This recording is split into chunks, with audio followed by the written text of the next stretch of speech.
মাধ্যমিকের পরীক্ষার্থী বন্ধুরা, তোমাদের ইতিহাস সাবজেক্টের অষ্টম অধ্যায় থেকে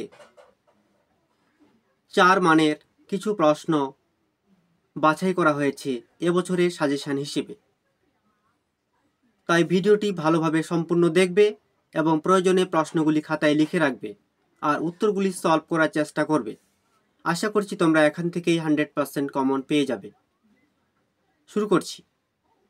প্রথম প্রশ্ন 1947-এর পর দেশীয় রাজ্যগুলির অবস্থা কী ছিল?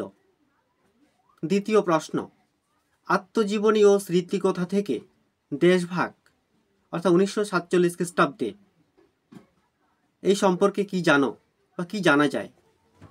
তৃতীয় প্রশ্ন, স্বাধীনতার পর ভাষার ভিত্তিতে ভারত কিভাবে পুনর্গঠিত হয়?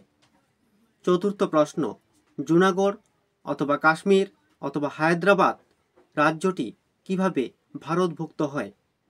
পঞ্চম প্রশ্ন, টিকা লেখো। নেহেরু লিয়াকত চুক্তি। ষষ্ঠ প্রশ্ন, উদ্বাস্তু সমস্যা সমাধানে ভারত সরকার কি কি উদ্যোগ গ্রহণ করে? বন্ধুরা, অষ্টম অধ্যায় থেকে 4 মার্কের এই মাত্র কয়েকটি প্রশ্ন, এই কয়েকটি প্রশ্ন পড়লেই তোমরা কমন পেয়ে যাবে। ভিডিওটি সম্পূর্ণ দেখার জন্য অসংখ্য ধন্যবাদ।